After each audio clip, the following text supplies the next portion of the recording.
Fala pessoal, tudo bem com vocês? Sejam bem-vindos a mais um OFT-Cast. É um prazer estar aqui mais uma vez, direto da Brascars. Um episódio muito especial com um convidado internacional, então a nossa conversa vai ser em inglês, tá? Então vamos ter legendas em português no YouTube, no Spotify, então é só você conferir lá. E queria agradecer a Zais pelo apoio nesse episódio. I'd like to thank Zeiss, the sponsor of this episode, for the support. I'm very happy to be kicking off a possible new phase of OFT-Cast beyond Brazilian borders. I would like to thank Dr. Dan Reinstein, one of the pioneers of refractive surgery, the responsible for the creation of the PRESBYOND Laser Blended Vision. I'm very happy to have you here, Dr. Reinstein. Thank you for asking me. Could you briefly introduce yourself to our audience? Tell us about your academic background, where you currently work. I would like to listen about your hobby as a saxophone player as well. Okay, well, like you, I am a South American. I was born in Peru, in Lima, Peru. My father was teaching at the School of Pharmacy at the Universidad de San Marcos in Lima. And actually, shortly after my birth, we went back to the States. And so we lived in the US for 5 years.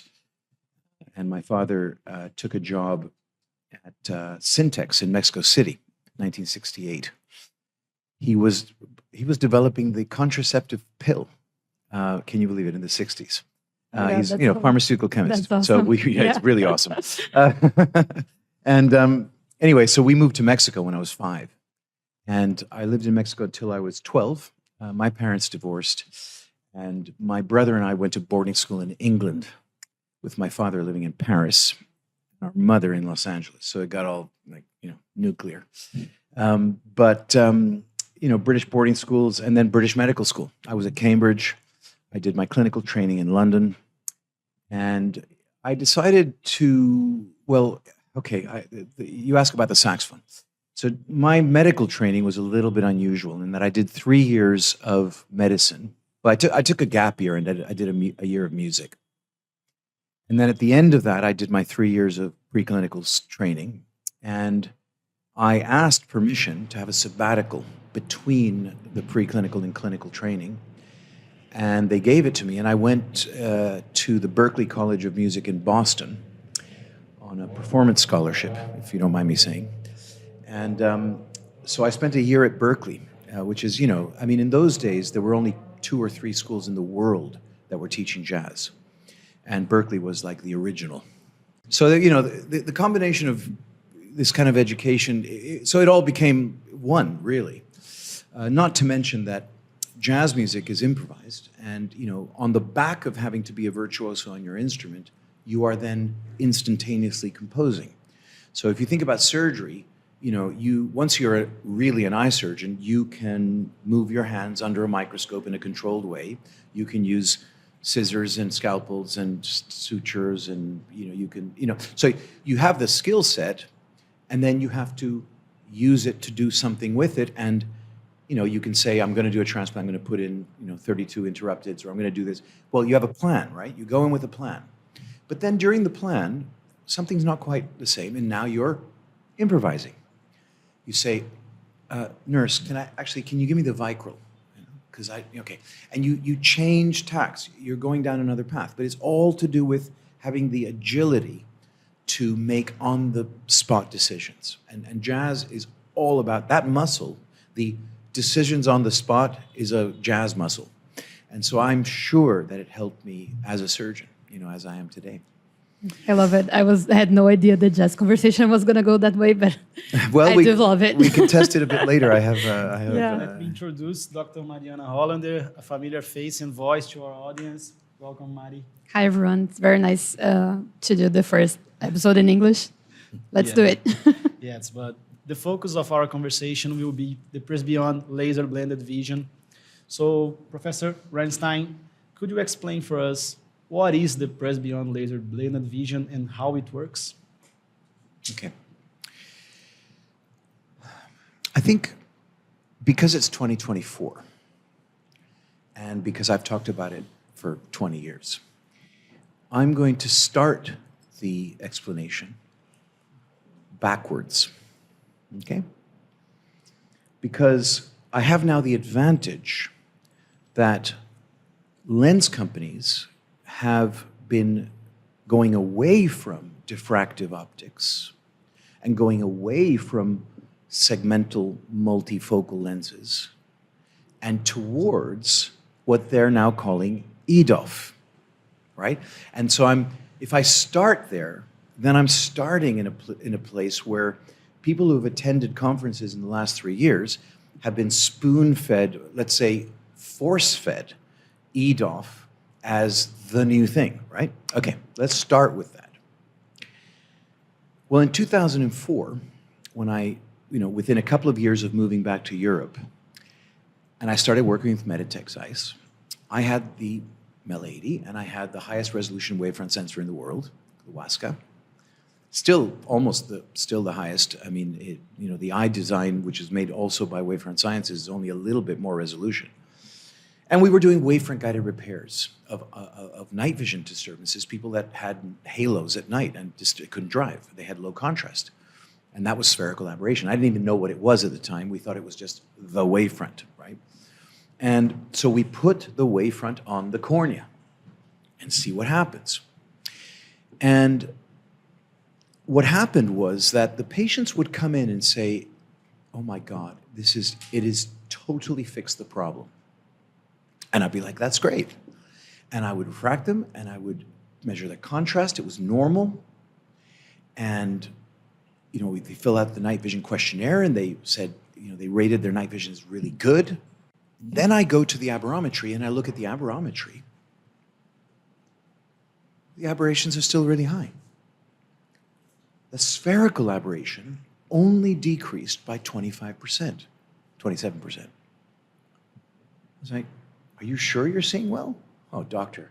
The next day, I went outside and it was like a miracle. Really? Yes. You know that thing about in medical school, if you take a history from a patient, if you listen to a patient long enough, they'll give you the answer as to what's wrong with them. Well, I listened to them. And, well, okay, these facts seem contradictory because I didn't flatten the wavefront, right? Remember, wavefront advertising was, well, you don't because you were learning 2 + 2 = 4 when this was happening. But back then when wavefront came out, it was like, we're going to flatten the wavefront. People's vision is going to be so sharp, they're going to look at the television and it's going to bother them because they're going to see the pixels. That's what the marketing, supervision. That's what the marketing was saying. Yeah. I'm not going to mention any company names. But basically, I was very disappointed with this result. But then it's like, wait a minute. These things are both correct. That means that this amount of spherical aberration is being filtered by the brain because their contrast is high. Now, any optical scientist would say you can't have that much spherical aberration in the eye. It's bad. It's like, well, yeah, but look, they're seeing well. So there was a missing link that went, just the penny just dropped. I was like, wait a minute. That'll increase depth of field. Because, it's not sharp focus, right? So that's where we started to say, well, wait a minute, maybe we can take monovision and reduce the amount of anisometropia required. A 65-year-old, you're going to set their non-dominant eye to -225 or -250. And how many people tolerate that kind of anisometropia? 40, 50% of people? It's not, you have to do a contact lens monovision trial. But what if we have depth of field? Maybe I can use less anisometropia, taking advantage of the extra vision that's afforded by the spherical aberration. That was the idea.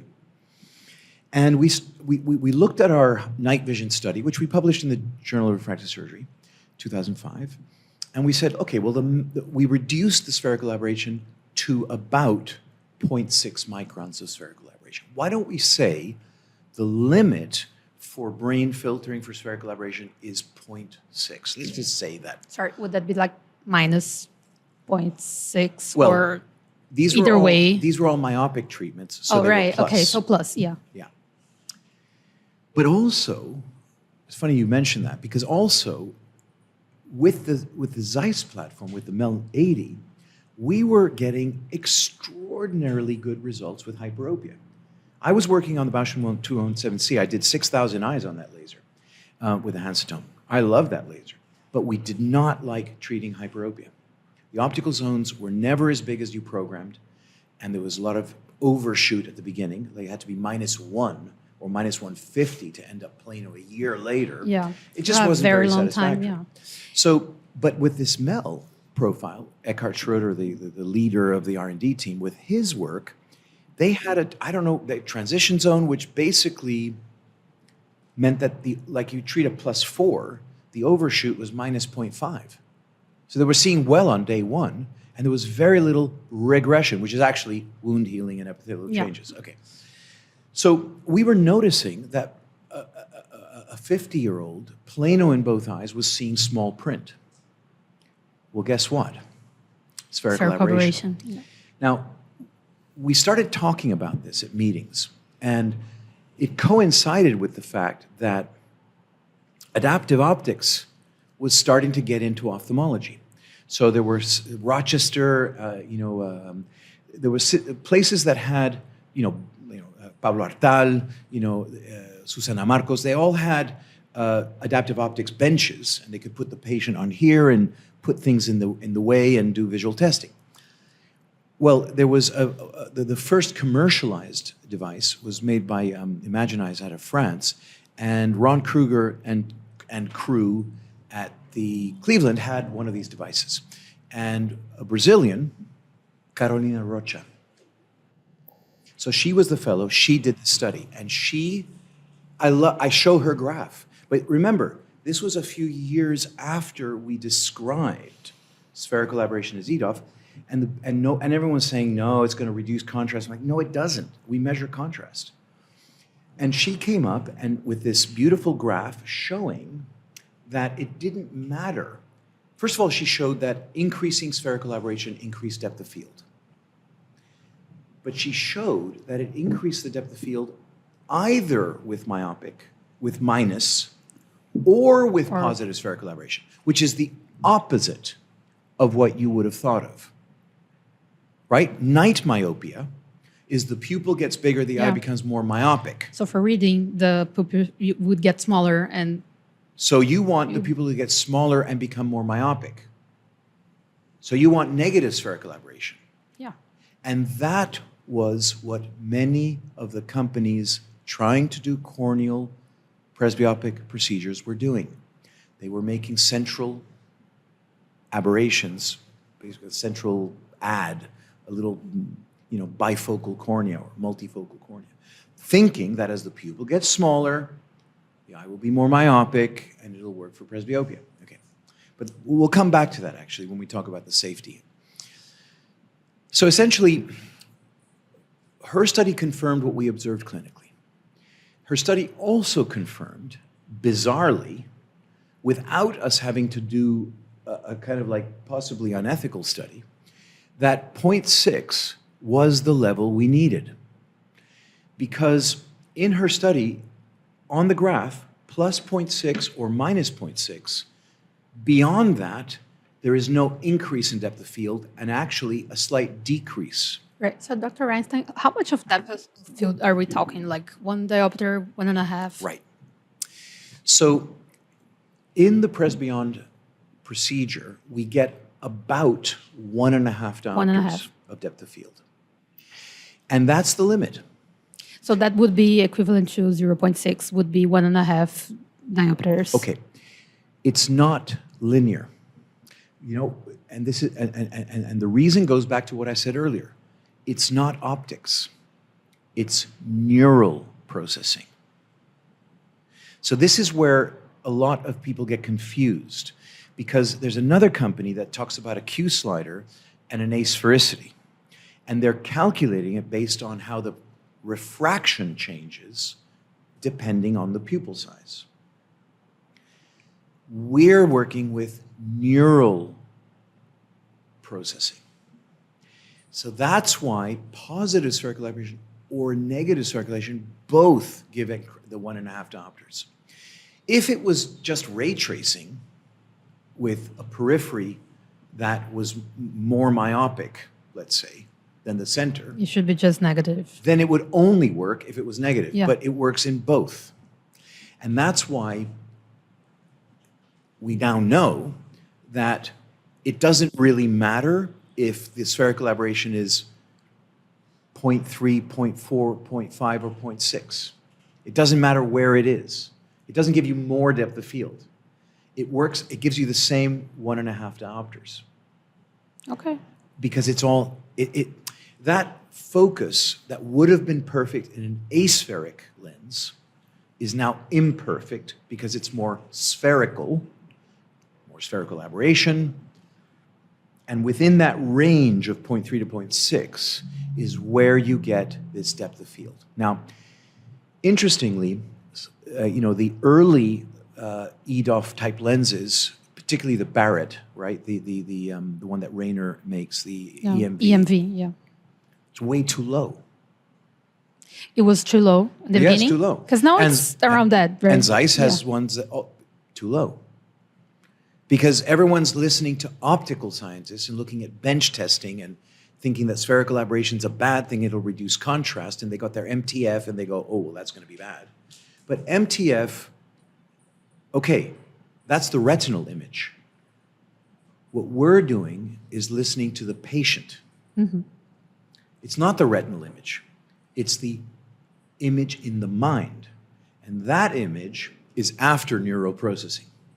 So John Marshall, I presented my first keynote lecture on PRESBYOND in 2012 at the ACOS, okay, in Nice. And they invited me, it was a little bit of a kind of like a, we're going to kill this guy, okay? We're going to invite him, he's such a loudmouth, we're going to invite him to talk about this. You got invited just, so people could... They invited me to ridicule me, okay? So imagine, it's a room full of KOLs who do clear lens exchange with multifocals. Restore, resume, blah, blah, blah, blah, blah, blah. This was 2012? So Restore was, yeah. It was like, it was like mix and match and, okay. So then it was like, okay, we're going to have this keynote lecture. Let's shut the guy up. That's enough. I had 10, 12 minutes, and the discussant was John Marshall. John Marshall, as you know, basically invented excimer laser surgery as we know it today. He didn't invent the excimer laser. That was invented by a Russian called Basov. But he invented the idea of ablating the visual axis. And he was violently opposed when he first suggested it. But he demonstrated scientifically in rabbits and then simians and then in humans, it doesn't cause scar. So this is John. John is like the big brains. He was one of my mentors when I went to New York to do my research in epithelium, and which brought me into refractive surgery. So John was my discussant, and I sent him the slides in advance. I gave my talk. The panel, I'm not going to mention any names, was like, that's just monovision. And I'm like, dude. I mean, I didn't say dude because that's cool now. Back then, if it was now, I would have said dude. But then I said, no, I just spent 10 minutes showing that it's not monovision. Why are you saying it's monovision? Oh, well, in Germany, that would never work. Germans don't like monovision. And then I said, well, okay, but I live in London, and that's England. And last time I checked, I don't know if you know, but the English are Anglo-Saxons. Yeah, the Angles and the Saxons, they got together, and they made English people. So half of our blood is Saxon, German. And I've been doing PRESBYOND for years now, and it does work in Germans. And so, everyone laughed. But the point is, John said something which was a beautiful statement. He said, this is very interesting what Dan is doing. What he's suggesting is that normally we're replacing the loss of a dynamic process called accommodation. We're replacing that dynamic process with a static solution. A restore, a resume, monovision. What Dan is suggesting is that while the operation renders a static solution in the cornea, he's shifted the loss of the dynamic process in the lens to the brain, where the brain is doing a dynamic process of through focusing through the spherical aberration. It's very profound. It's using the elasticity of image processing when the elasticity of the lens is gone. Of course, it's not about elasticity in the lens. That's all Helmholtz, and it's wrong, but that's another podcast, which I'd love to do with you on accommodation theory. Okay, so if we go back to the beginning, everyone knows what EDOF is now, and everyone's like, yeah, it's great. It's much better than these, rings around lights at night, and patients are much happier. I can play more golf. Okay, guess what? It's just a copy of what we started in 2004. Spherical aberration used to increase depth of field without symptoms, without loss of contrast, and a microanisometropia to cover the field, because with spherical aberration, the maximum depth of field you can get is about a diopter and a half. You can't use spherical aberration to get more, okay? If you do, you just lose contrast. And not get more, so you get can't. Less. Yeah, so you can't. That's the limit. Which is why I said at the beginning that I was thinking of changing or at least improving monovision by using spherical aberration. What we've ended up with now, and my early papers said micro monovision protocol. Well, if I could go and edit the internet, I would go back and change that, because we are not doing a modified monovision. We are doing a modified binocular vision. These patients are binocular. Even though they have an anisometropia, they retain binocularity. How do I know that? Because we tested stereo. And stereo acuity is maintained. So I had Presbyon 8 years ago. I was a minus 0.75, minus a quarter in both eyes when I was 53. I was plano when I was 40, so my eye was myopicizing, right? So anybody would say, well, your prescription's changing, you just take the lens out. I mean, why punish the cornea for the sin of the lens? And it's like, well, hold on a second. I know a little bit about optics and risks of surgery, and I'm going to have I don't mind having 10 enhancements before I have my lens taken out. I had Presbyon 8 years ago, and I'll give you my prescription now, but I'm still at exactly the same prescription that I finished at the 1-year post-op. So my myopicization stopped. So this notion that there is such a thing as a stable refraction, which is, by the way, a whole other discussion about why you can't do surgery on an 18-year-old, that's all wrong. The spherical aberration, we know that spherical aberration is used in children now to decrease the progression of myopia. Well, guess what? That's exactly what you do with LASIK. So technically, if someone's eye is changing and they're now -4 and they're 18, you got to do an emergency LASIK procedure, because you will reduce the lengthening of that patient's eye by 30%. And you will have less retinal disease, less glaucoma, less all of the other things. Crazy, huh? So I'm getting a little diverted here, but it's a very innovative way you told me we had an hour to talk. So I think it may be easier now to explain these concepts, that we do have the IOLs that have different spherical aberration, and we do have this notion of treating myopia in children. I imagine trying to explain all that before the IOLs and those treatments, it must have been hard. So, Dr. Dan, what are the indications for Presbyon, and who would be the ideal patient in order to achieve the best results with this technique? Right. Well, again, let me approach this backwards, okay? And I think the reason why you are asking that is because the general consensus around presbyopia treatment is lens replacement with premium IOLs, which are, multifocals. So the reason you're asking me that question is because patient selection is critical. And it's very important to know that the patient has the right attitude, and that they are not perfectionists, that they're not going to go crazy with circles around lights at night. They're not going to be analyzing things when they have a small remaining refractive error, which they don't want to do a laser procedure for. So you got to screen out the perfectionist crazies. You have to screen, you have to know what distance they want to see at. You know, some lenses are more biased towards intermediate than near, vice versa. So patient selection is very important, and the choice of IOL, there are courses on this. So it's like a minefield of how do you choose, you know, what lens should you use, mix and match, you know, all of that. Well, guess what? With PRESBYOND, it's one button. Here's how you select the patient. Are they a candidate for LASIK? Yes. Second question. Do they have presbyopia? Yes. Third question. Did they pass the plus 150 acceptance test? Yes. They're a candidate for PRESBYOND. 97% of the patients that walk through the door in our clinic are PRESBYOND candidates. That's 97% of the population. Why? Why is it so simple? Because PRESBYOND is much more natural vision than multifocality. Adaptation to spherical aberration or small degrees of anisometropia is very easy for patients. Look, I'll give you an example.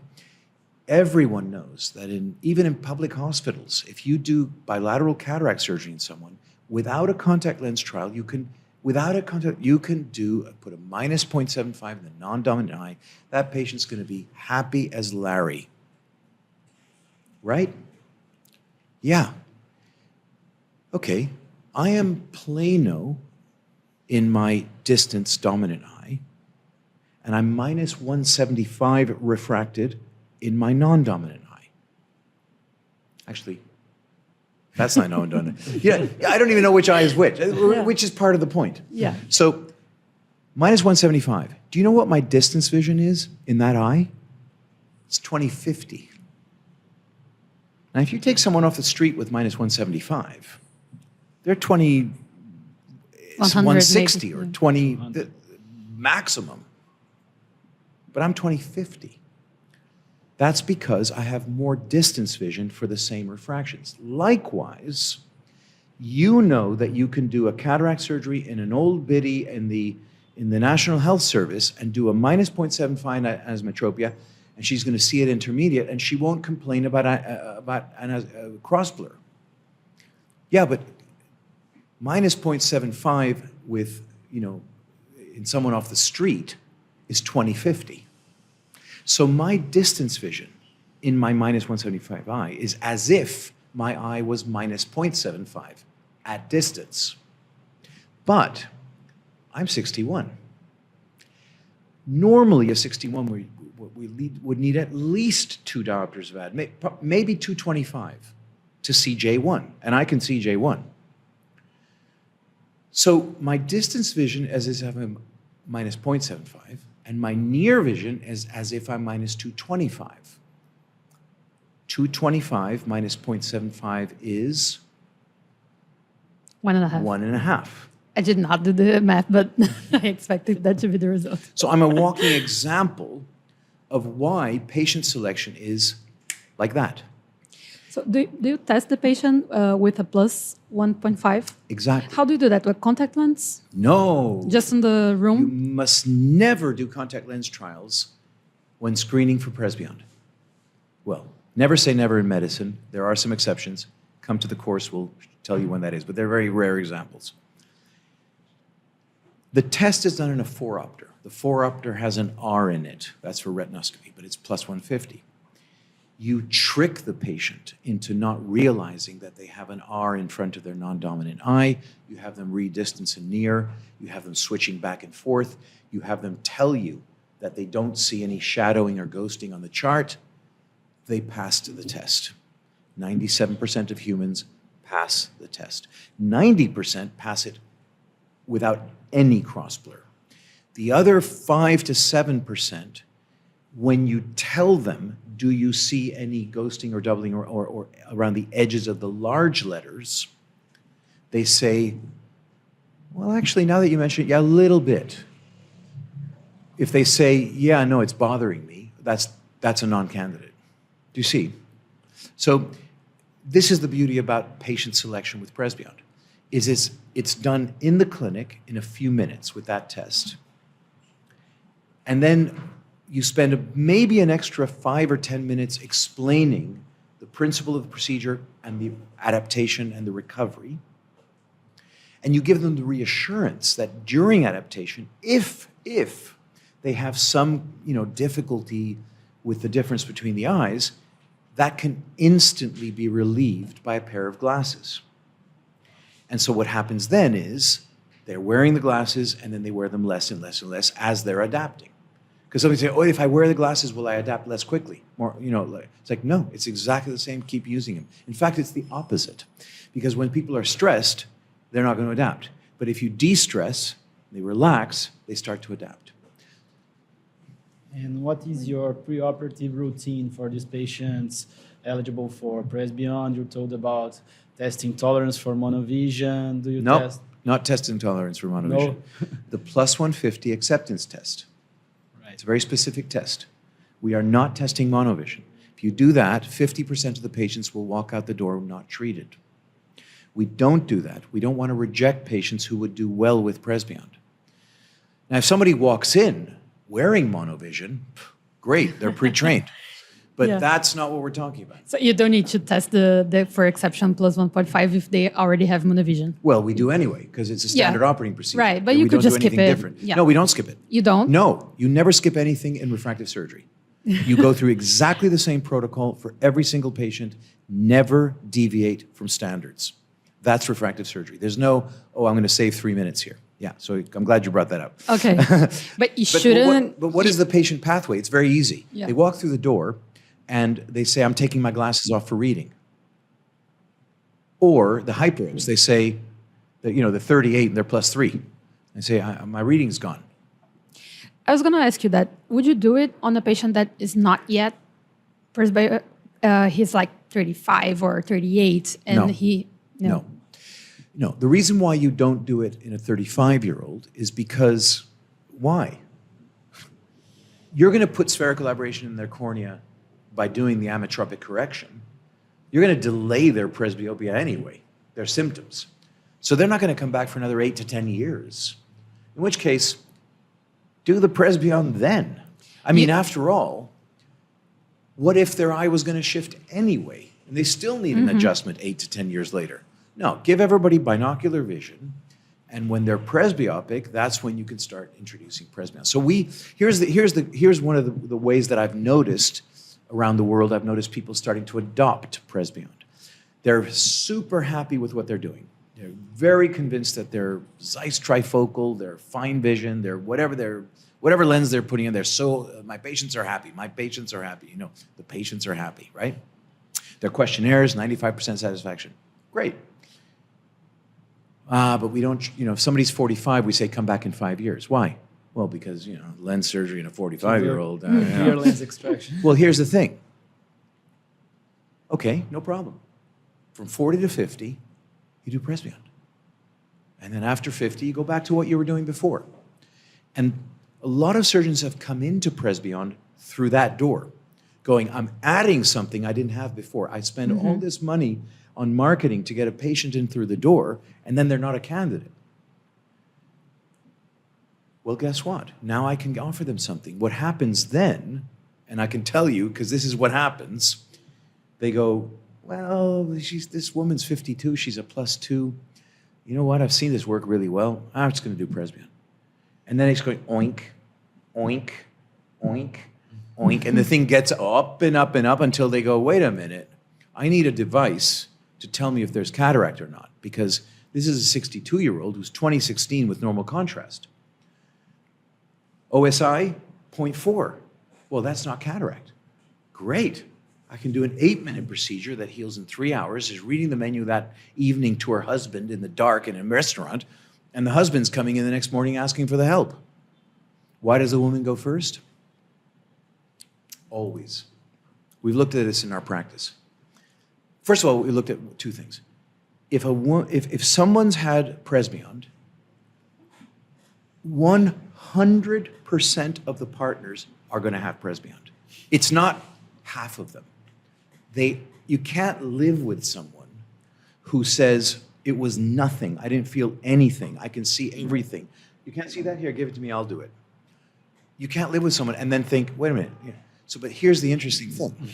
What's the first, if a woman has presbyond and she's talking to her, some guy comes up to her and asks her, what's the first question the guy will ask? Did it hurt? Did it hurt? Yeah, that was. What's the first question a woman will ask? Did it work? That's a difference. I totally agree. Yeah. Okay.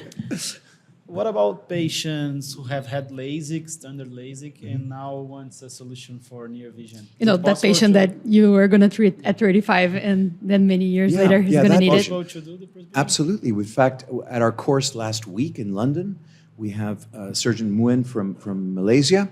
He had LASIK 10 years ago when he was 38. He was a +2, I think, back then. He's now 48. He's now a little bit plus again. He needs reading glasses. We did presbyond. Now, of course, you can do it. The presbyond software, you enter the refraction, the tolerance test result. You enter the pre-op spherical aberration. So his spherical aberration was, of course, higher because he already had LASIK. And together with the age factor and age, and you just do a flap lift and you do LASIK again. Okay. So yes, of course you can. And so you can upgrade someone's previous LASIK with presbyond. Someone has very high spherical aberration, and you do presbyond, it'll lower it into the right range. So it's like a night vision repair and presbyopic correction at the same time. Amazing. Do you always target for 1.5 or 1.75? 90% of the patients are targeted that way. The ones that, our practice is from 40 to death. That's our age range of presbyond because we'll do cataract surgery if someone has a cataract, but we won't do cataract surgery if someone doesn't have a cataract. So 90% of the patients are treated standard, the 150 as it is in the software. The other 10 include a lot of myopes in their 40s and hyperopes and emmetropes and myopes over 50 all pretty much accept the 150 test. Myopes under 50, we found, don't accept 150 as well. So we use a half add, we put a -0.75 in, or we titrate it. And we tell them, you're very lucky you came in now, because now we can do the procedure and you'll see everything. You will adapt to that 1.75. When you crossed into 50-52, it might not be enough for near, and then you'll come back, we'll give you the rest. So and that's one of the great things about presbyond, it's constantly adjustable. Yeah. What about patients who have had cataract surgery with monofocal IOLs implanted? Is it possible to correct the near vision with presbyond in this kind of patients? Yes, same principle. You measure the spherical aberration, you do the +150 tolerance test, acceptance test, and you do presbyond. Yeah, it's the same. Just the same. It's the same. And someone will say, "Oh, somebody just a couple of days ago." Again, the patients often ask this. Look, I'm 48 now, and I read that presbyopia gets worse as you get older. Should I wait until my presbyopia is as bad as it's going to get and then do the treatment? And the answer is, to the patient is different. Technically, the answer is no, you don't wait. Why? Because you're going to have the same treatment whether you're 48 or 68 without cataract. It's a 150 difference because the distance is like 0.75 and the near is like 225, whatever age you're at. You're always targeting the same. That's, again, patient selection. Very simple. You don't have to adapt, you don't have to interview, you don't have to put some glasses on that measure every distance that they're looking at for 3 days and then choose a lens. None of that. Okay, like I said, they can be an airline pilot in our airline pilot study, which we published 2 years ago, or they can be like my Chilean housekeeper in London, who crossed the line and was having trouble seeing the dust. So she couldn't do her job. So I did PRESBYOND on her, and then she could do her job. So everyone needs their eyes for their job. It's like no one's eyes are more important than anybody else's. Yeah, that makes But they get sense. the same treatment. And would you do, like in patients who already had the PRESBYOND and now they have cataracts, how do you choose the IOL, Yeah. both on the type of IOL and also how to calculate the IOL? Right.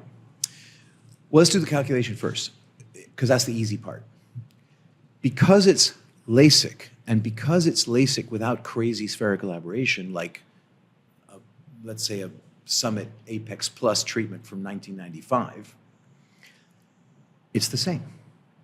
The You same me- as post-LASIK? It's the same. Oh, right. So you use the Barrett True True K K, or the okay. Barrett TK, and you get incredibly good accuracy. And guess what? We go back to the IOL selection. Generally speaking, we choose aberration neutral IOLs because the spherical aberration is already in the cornea. It's on the visual axis, which the IOL probably won't be because of the bag and this and angle kappa, the pupil. So it's actually really easy. You just do cataract surgery and set 0 and minus 150, and they're back to what they had before, minus the fact that they don't have any more accommodation. And actually, that reminds me, that's one of the great advantages of PRESBYOND versus clear lens exchange, is that a 53-year-old still has, a diopter and a half or more of accommodation. And that's gone as soon as you take the natural lens out. And that diopter and a half of accommodation is actually active in the PRESBYOND post-op patient because they have a little extra zoom to cover, which is why patients see at all distances. And the multifocal lenses are advertised as all distances, but it's not. It's 3 distances. It's not all distances. PRESBYOND is all distances. I mean, I could show you minuscule print. This 5G thing. It's like an elephant in front of me. I could read half that size, and I can read it here, and it's in focus all the way. It doesn't go out of focus. And I look at Liliana there, and she's totally in focus. I can see your eyelashes. You got a little bit of mascara on the. So do you understand? This is what is so exciting about it, is that finally, of course, what we want is to restore accommodation. I'd like to do that too. But we only have static solutions. And finally, we have a static solution that doesn't suffer from the problems of diffractive optics. Mm-hmm. It doesn't suffer from the problems of monovision, loss of stereo, no intermediate vision. And it combines a natural aberration that the brain knows how to filter with a small anisometropia, which almost every human can tolerate and adapt to. It's really the most natural solution for presbyopic correction that we have today. I don't know if you are aware, but we were talking about this. In Brazil, PRK is widely used by many surgeons. Right. And as far as I'm concerned, the PRESBYOND was conceived to be performed by LASIK. Oh, yeah. I want to know if it's possible to do the PRESBYOND with PRK. What are your concerns about it? No, I mean, of course you can do it with PRK. And in fact, I'm currently working out how to do it with SMILE. It'll take 5 to 7 years before it's on the market, but it's the same principle. It should work the same way. It will work the same way. The reason why all the publications are on LASIK is because, excuse me, I know I'm in Brazil, but LASIK is better than PRK. Sorry. I can explain possibly why PRK is so popular in Brazil because it's also very popular in Italy, which is also in Europe. And we're in Europe. Well, we used to be in Europe, but let's just say we're in Europe. And most of it is to do with the level of training and skill of the surgeons. So someone who doesn't have full training in LASIK, clearly it's better for them to do PRK, both for them and the patient, it's better. But then the other hand, it's to do with screening for keratoconus. And I think that the lack of epithelial mapping leads surgeons to hedge their bets. So the cornea has some inferior steepening, and you're like, oh, I don't know. I'll just do PRK. Why? It's probably almost certainly a lower chance of inducing ectasia with PRK than LASIK, but not zero. You can still induce ectasia with PRK. But it's like betting. It's like, just do PRK. See, in my practice, because I had epithelial mapping from the beginning, and I discovered this incredible fact that there's no such thing as a keratoconic eye that doesn't have focal epithelial thinning. Yeah. Well, then what I do is I see an asymmetric cornea. They have an epithelial map. Now with the MS-39, every patient who walks through the door gets an epithelial map. It's not a special event. Like it used to be with ultrasound, I had to select the patients. Because of epithelial screening, I can say binary, that is not keratoconus, that is not LASIK, not PRK, ICL, yes LASIK. PRK is a therapeutic procedure for recurrent erosion. A woman this week, -3, recurrent erosion syndrome, treated the -3 and did a 27 micron 8 millimeter zone PTK. She's going to get cured for both problems at the same time. Did you also do the PRESBYOND on her? And the PRESBYOND. Oh. I think that's something we worry is that epithelial healing would like sort of decrease the predictability of the PRESBYOND, but it works fine. We know that LASIK and PRK have approximately the same repeatability, the same accuracy. Mm-hmm. What's not as accurate is trans-PRK. Right. That's not as accurate. And I'm sorry to say that a lot of marketing on trans-PRK, which was bolstered by surgeons who don't want to touch anything and it's no skill required. Mm-hmm. But the fact is the results are worse.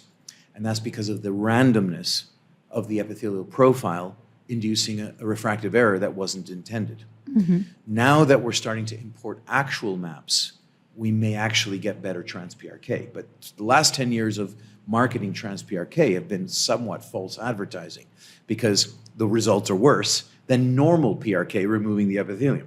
I see you nodding. Yeah. Okay. Yeah. Some surgeons will do like just a thicker trans-PRK, do a thicker layer just to make sure they remove all the epithelium. But I don't think it's like the best, way to go around it. Yeah. Finally, this is our last question. Dr. Reinstein, how do you explain the PRESBYOND for your patients in order to maximize conversion? I think this kind of tip is very important for those refractive surgeons who want to add the PRESBYOND in their toolbox. So I want to hear from you. How do you explain for your patients the technique? Well, let's think about this, the first step is patient education. Otherwise, they won't come to you. So it's called marketing. I don't like the word because really what it is, it's patient education. And so you need to explain to the public that it is not necessary to do an intraocular procedure to correct presbyopia. Unfortunately, there's been a massive miseducation that that's the only way. And patients think, well, I'm not going to have a lens replacement, so I'm just sticking to my reading glasses. And a lot of people wouldn't do, for example, a clear lens exchange in a plano patient. Some do, but not everybody. So they think there's no solution for them. So what we do is we target presbyopes, explaining to them that we're using the LASIK technique, of which there have been 50 million around the world. So the LASIK technique is time-tested and safe, and accurate, and adjustable. And we've got a modification of the way that we do the LASIK so that people can see distance and near without going inside the eye in an 8-minute procedure that heals in 3 hours. Okay? Once the patient is in the clinic, then we go into the details because, you can't explain everything on a website. And, patients are different. Hyperopes, post-op care will be slightly different than a myope because they're slightly worse at distance. The other ones are slightly worse at near. You have to go through the process of explaining their own post-op care expectations. But the explanation is very simple.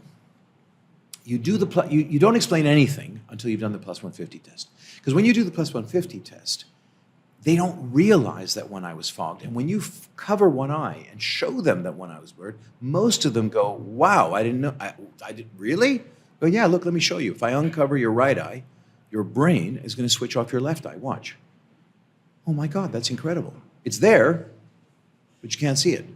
Wow, it's almost like magic, right? So now they're like, wow, okay, well, my brain does it. Well, I'm fine. So when do we start? And it's like, slow down. So, and then you explain. The beautiful thing about PRESBYOND is that you are seeing with both eyes at distance and both eyes at near. It's not one eye for distance, one eye for near. That would be monovision. This is both eyes for distance, both eyes for near. But one eye a little bit more at distance and one eye a little bit more at near. But they're working together. That's how we explain it. Perfect. And you still have some zoom left over. So if I was to do a lens surgery, that zoom would be removed. This way we're still leaving your natural lens in place, which is still doing work for you. Perfect. And so, I went to another clinic and they told me that it was better to do a lens replacement because it's permanent. And then we have to go into the discussion that no eye surgery has permanent vision. A lot of cataract surgeons think that the refraction is stable after cataract surgery. Well, it's not. The lens shifts with time with zonular changes, the capsule contracts, the cornea astigmatism changes. No one's refraction is 100% stable in 100% of people. So guess what? 5-10 years from now, you need an adjustment for your lens surgery. Well, how are you going to do it? Well, you're going to do it on the cornea. Well, then why don't we just start on the cornea? Yeah, makes sense. Can I just ask one last question about dry eyes in older patients? We have 3 minutes to finish. We have a lot of older patients who have dry eyes, and the technique's better for LASIK than PRK. Would that work on patients with dry eye? How do you manage that? Well, no eye surgery, including multifocal IOLs, work on patients with dry eye. But what we have learned, and we've become very good at in the last 10 years and 20 years, is managing meibomian gland dysfunction, which is 95% of what we call dry eye. It's not dry eye, it's irritated eye from concentrated tears. So if you fix the meibomian gland dysfunction, then you can do either lens surgery or LASIK. You don't have to do PRK in some. PRK in someone with dry eye gives you more haze, slower wound healing, non-healing epithelium. So dry eye is not the start point of any surgery. But let me just say, there is folklore around you can't do LASIK in people over 50 because you're going to get dry eye. Well, I'm sorry, but that's not my experience. Okay, so in our clinic, between Glenn Karp and myself, Glenn did my surgery, and I did his. In the last 20 years, we've treated 10,000 patients with PRESBYOND out of our clinic. Now, if there was a problem with dry eye, would we still be in practice, or would we have been shut down and put in prison? So no, it's not a problem. It's a question of screening, treating the ocular surface, and then doing the surgery, which is exactly the same as intraocular surgery, cataract, premium cataract surgery. That's amazing. Thank you so much, Dr. Reinstein. Thanks, Dr. Reinstein. It was such an amazing episode. It was a pleasure for us having you. Such brilliant explanations. I would like to thank Zeiss for the opportunity. And you were talking about your career as a musician. Can you play a little bit for us just to end our episode? Well, I would love to listen. I am playing later this evening at the conference, so I do have my saxophone.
Beautiful.